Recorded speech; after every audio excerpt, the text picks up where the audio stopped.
Gada gadi gada oh.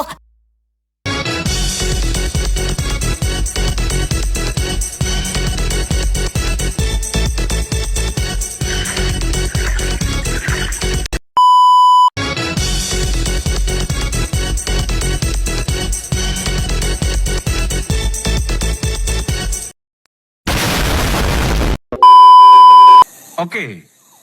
Dah on ni. Atuk cakap Bombastic side-eye, criminal offensive side-eye.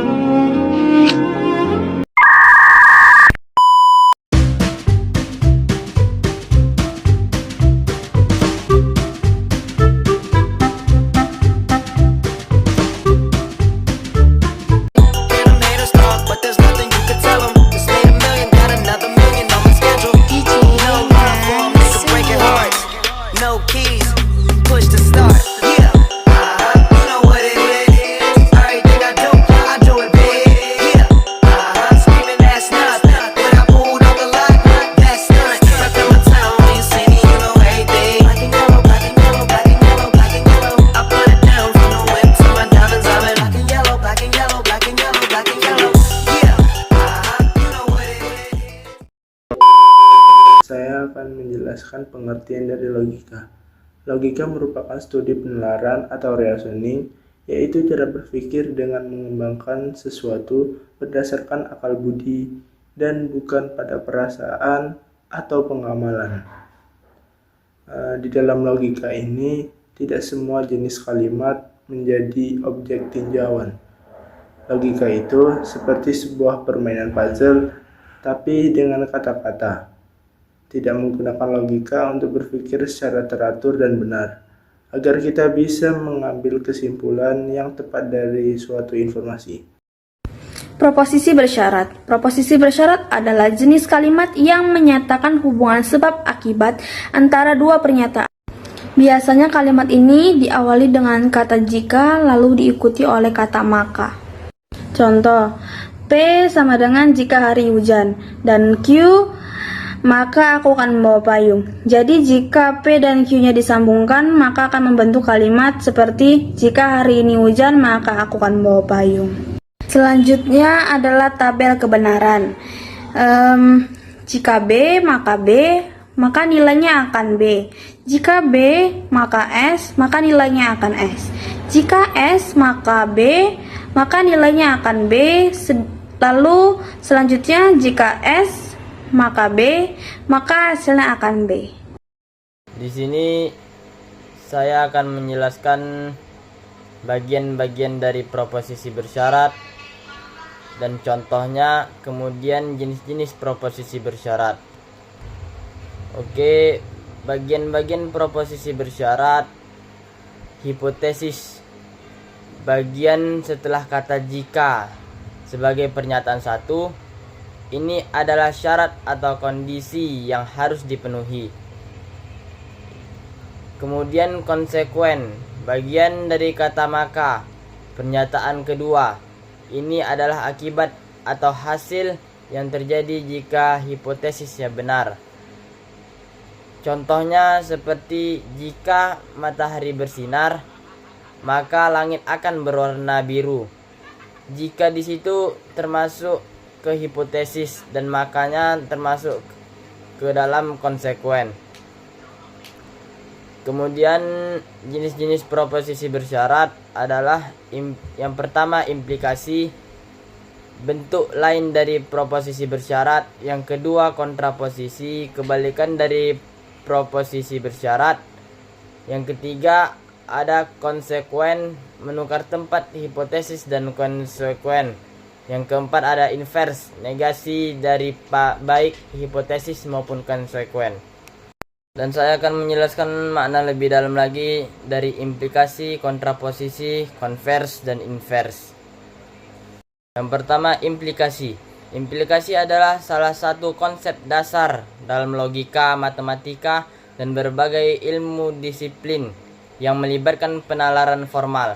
Secara umum, implikasi menggambarkan hubungan sebab, akibat, antara dua pernyataan atau proposisi, di mana kebenaran suatu proposisi disebut antecedent atau hipotesis mempengaruhi kebenaran proposisi lain, disebut konsekuen atau kesimpulan.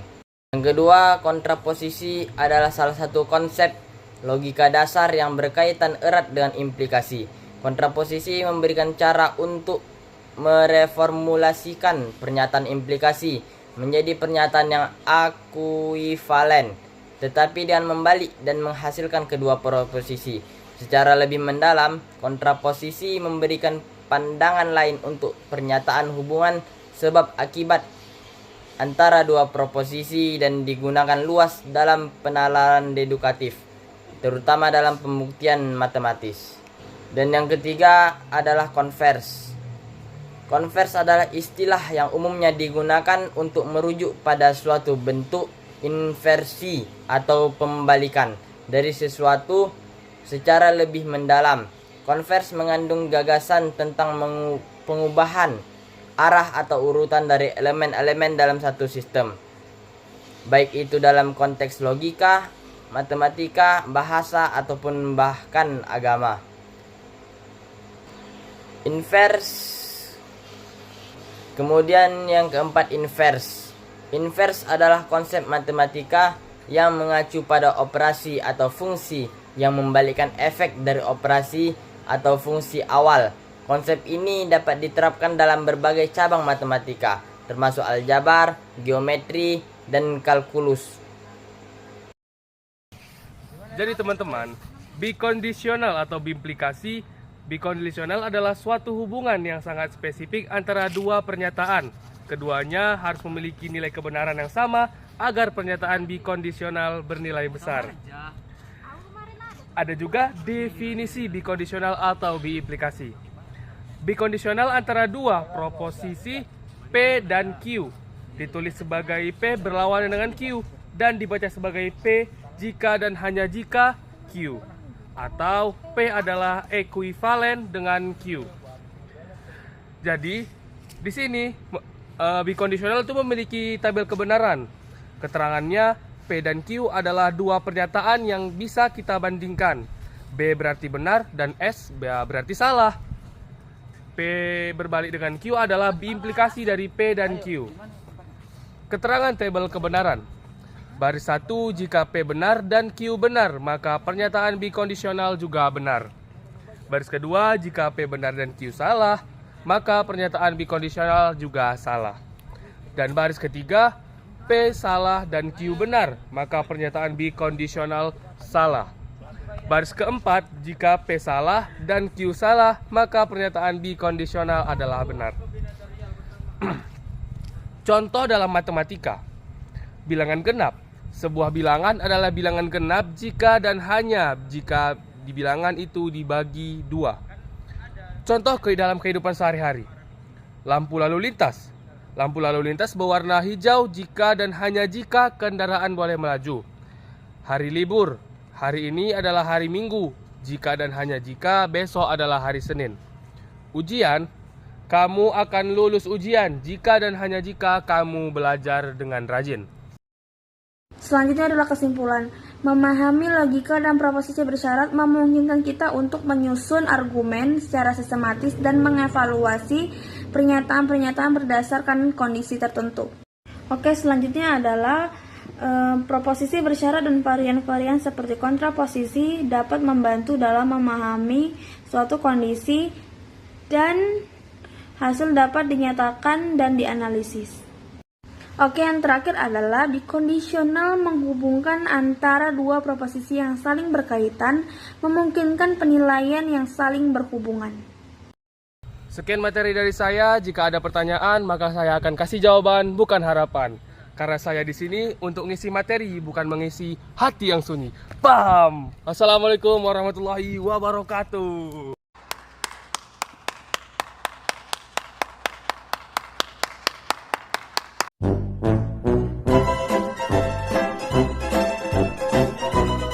Oke teman-teman, terima kasih sudah menonton video